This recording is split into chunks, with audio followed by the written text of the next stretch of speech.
तमाम लोग मुझसे पूछते हैं, आपसे पूछते हैं कि भाई शादी कब कर रहे हैं? करेंगे। 24 के चुनाव तक रुके हुए थे, लेकिन इस बार शादी पक्का कर लेंगे। नजर बदलिए तो नजारा बदल जाएगा, सोच बदलिए तो सितारा बदल जाएगा। कष्ट बदलने की जरूरत है नौजवान साथियों, दिशा बंदो तो किनारा बदल जाएगा। दाढ़ी पे आपके लंबा खर्चा आ जाता होगा, कितनी शानदार है। दाढ़ी ये मोदी जी को फेल करेगी एक दिन, देखना। जुर्म की साख पर बैठे हो तो सुन लो योगी मोदी, सूखे पत्तों की तरह झड़ना होगा। पी लो इन गरीबों का लहू चाहे जितना, एक दिन तुमको भी खाली हाथ फिरना होगा। पिछड़े दलित अल्पसंख्यकों की जब ताकत मिलेगी तो आपको इसका प्रभाव सेंट्रल में भी देखने के लिए मिलेगा।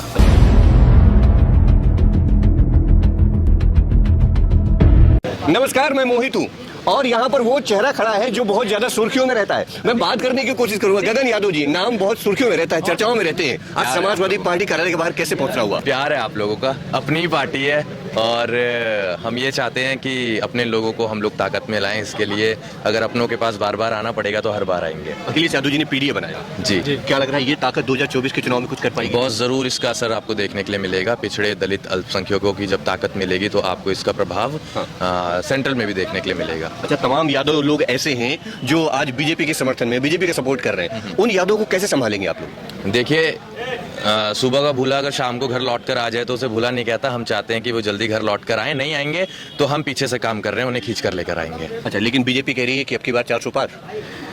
कहने से क्या होता है, कहने से क्या होता है? कहने को तो हम भी कुछ भी कह सकते हैं। ग्राउंड रियलिटी क्या है उस पर काम करना चाहिए। आज की तारीख में आप देखेंगे जो छात्रों के साथ, नौजवान साथियों के साथ, युवाओं के साथ जो अत्याचार हो रहा है, जो दुर्व्यवहार हो रहा है, उनके भविष्य के साथ जो खिलवाड़ हो रहा है, इसका जवाब कौन देगा? ये आंकड़े तो महज मीडिया पर ही आपको देखने के लिए मिलेंगे, लेकिन ज़मीनी स्तर पर वो आंकड़े आपको नजर नहीं आएंगे। तो हम चाहते हैं ये सरकार ज़मीनी स्तर पर भी काम करे। लेकिन भ्रष्टाचार तो खत्म हो गया ना, बीजेपी कह रही है। भ्रष्टाचार, मैं अगेन वही कहूँगा कि उनके कहने से क्या होता है, उनके कहने से क्या होता है, ठीक है। और रही बात भ्रष्टाचार की, तो मुझे ऐसा लगता है कि इस सरकार में तो सबसे ज़्यादा होता है। अच्छा, सोशल मीडिया पर मैं देखता हूँ, ये सवाल थोड़ा अलग हट के आपसे पर्सनल जुड़ा हुआ है। सोशल मीडिया पर जब मैं आपकी डायरी खोलता हूँ और कमेंट्स पढ़ना शुरू करता हूँ तो तमाम लोग मुझसे पूछते हैं, आपसे पूछते हैं कि भाई शादी कब कर रहे हैं? करेंगे। 24 के चुनाव तक रुके हुए थे, लेकिन इस बार शादी पक्का कर लेंगे। 101% आपको बुलाया जाएगा, आप आइएगा, ठीक है, और अपना प्यार दीजिएगा आप लोग, ठीक है। शादी 24 के चुनाव के बाद? 24 के चुनाव के बाद का टारगेट था, क्योंकि हम बिल्कुल भी डिस्ट्रैक्शन नहीं चाहते थे। 5 साल हमने तन मन धन पूरा जो देना था वो समाज को दिया, और आज उसी ताकत को हम लोग लेकर यहाँ पर आए हैं और अपने नेता को ताकतवर बनाना चाहते हैं। तमाम यादव समाज के लोग आपसे स्पेशल जुड़े हुए हैं? यादव समाज के लोग पहले जुड़े थे और अब धीरे धीरे देखते देखते अन्य समाज के लोग भी जुड़ चुके हैं, जो हमारे भाव को समझ चुके हैं। क्योंकि हम कैमरे के सामने नहीं दिखाते कि हम अन्य लोगों के साथ भी खड़े रहते हैं, हम कैमरे के सामने नहीं दिखाते जिससे कि उनकी जाति के लोगों की भावनाओं को ठेस ना पहुंच जाए, लेकिन काम सबके लिए कर रहे हैं। तमाम यादव जो भटक गए हैं, जो लुढ़क गए हैं, उनको क्या संदेश देना चाहेंगे?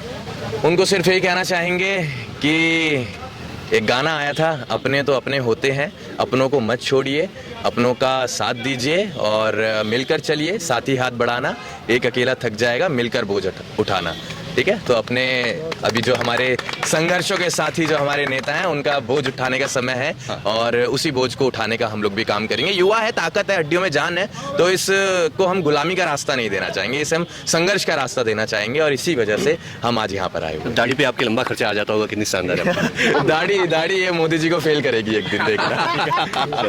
हाँ, कुछ कहना चाह रहे? निश्चित तौर पर क्रांति का बिगुल बच चुका है। मैं एक बात कहना, एक शायर कहना चाहता हूँ कि नजर बदलिए तो नजारा बदल जाएगा, नजर बदलिए तो नजारा बदल जाएगा, सोच बदलिए तो सितारा बदल जाएगा। कष्ट बदलने की जरूरत है नौजवान साथियों, दिशा बंदो तो किनारा बदल जाएगा। तो बदलने की जरूरत है, परिवर्तन होना तय है। लड़ाई दो खेमों में है, एक तरफ संविधान प्रस्त लोग हैं, दूसरा संविधान विरोधी लोग हैं जो सामंतवादी व्यवस्था को बढ़ावा दे रहे हैं। आरएसएस के और काले अंग्रेज के रूप में, जो गोरे अंग्रेज चले गए, काले अंग्रेज के रूप में जो हमारी सरकारी संस्थाओं को लूट रहे हैं, बांट रहे हैं, इनके खिलाफ लड़ाई संविधान बाबा साहब भीमराव अम्बेडकर, डॉक्टर राममनोहर लोहिया की लड़ाई को लेकर के हम नौजवान अध्यक्ष अखिलेश यादव जी के साथ लग चुके हैं। बिल्कुल बिल्कुल, काफी जोश में लोग हैं और काफी कि जुर्म की साख पर बैठे हो, जुर्म की साख पर बैठे हो तो सुन लो योगी मोदी, सूखे पत्तों की तरह झड़ना होगा। पी लो इन गरीबों का लहू चाहे जितना, एक दिन तुमको भी खाली हाथ फिरना होगा, एक दिन तुमको भी खाली हाथ फिरना होगा, एक दिन तुमको भी खाली हाथ फिरना होगा। खैर, मैं बात करने की कोशिश कर रहा था, चुनावी रुझान जानने की कोशिश कर रहा था, और खास तौर पर मैं गगन यादव जी से बात करने की कोशिश कर रहा था। गगन जी की बातों से आप कितना सहमत है और समाजवादी जोशीले लोगों की बातों से आप कितना सहमत है, और 2024 के चुनाव में क्या होगा? अपनी राय मुझे नीचे कमेंट कर जरूर दीजिएगा। चलिए मिलते हैं नई जगह पर नए मुद्दे के साथ, बने रहे हमारे साथ, देते रहे सुनो टाइम्स। कैमरा पर्सन रोहित के साथ मोहित, लखनऊ।